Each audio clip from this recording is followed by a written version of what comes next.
अल्हम्दुलिल्लाहि रब्बिल आलमीन वल आक़िबतुल मुत्तक़ीन वस्सलातु वस्सलामु अला रसूलिहिन नबिय्यिल उम्मी व अला आलिहि व अस्हाबिहि व अहलि बैतिहि व अज़वाजिहि व ज़ुर्रिय्यातिहि व अतरतिहि अजमाइन।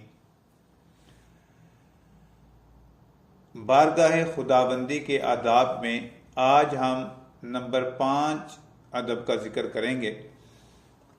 अल्लाह ताला की तरफ से दी गई नेमतों पर उसका शुक्र अदा करें, अल्लाह ताला की नाशुक्री कभी ना करें।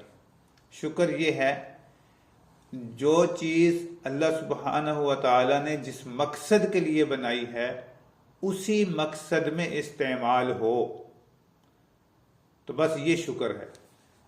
नंबर 6, अल्लाह ताला की हम्दो सना करते हुए उसी से मुखलिसाना तौर पर अपनी तमाम तर ज़रूरियात और हाजात मांगते रहें। नंबर 7, अल्लाह ताला से डरते रहें लेकिन उसकी रहमत से कभी भी नाउमीद मत हों। दोनों चीज़ें बरकरार रखें। उम्मीद और खौफ के दरमियान ईमान है। अच्छा काम करने के बाद डरना चाहिए कि ऐसा काम जैसा अल्लाह चाहते थे, जैसा मुझे करना चाहिए था, नहीं हो सका, इसलिए अल्लाह से डरना चाहिए कि कबूल हो या ना हो। और नाउमीद अगर कभी ज़िंदगी में गुनाह गलती हो जाए तो अल्लाह की रहमत से मायूस ना हो, अल्लाह की रहमत पर भरोसा रखें कि वो मुझे माफ़ कर देगा जब मैं माफ़ी मांगूंगा। नंबर 8, अल्लाह ताला की नाफरमानी से बचें। अगर कभी कोई गुनाह और नाफरमानी सरजद हो जाए तो फौरन तौबा करें। नंबर 9, खुद को हर वक्त अल्लाह ताला के सामने आजिज और मुहताज समझें।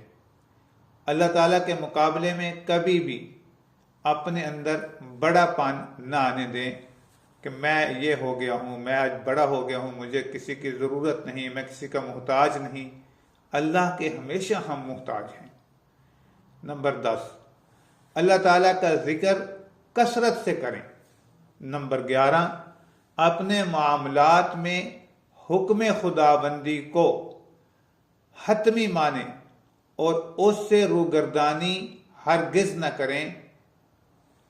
अल्लाह ताला के साथ ऐसा ताल्लुक होना चाहिए कि जो भी हम काम करें उसमें सच्चाई रखें, किसी के साथ मामला हो उसमें सच्चाई रखें और अपने रब के हुक्म को आखिरी समझकर कि मेरे लिए हर लिहाज से अल्लाह ताला का हुक्म आखिरी फैसला है।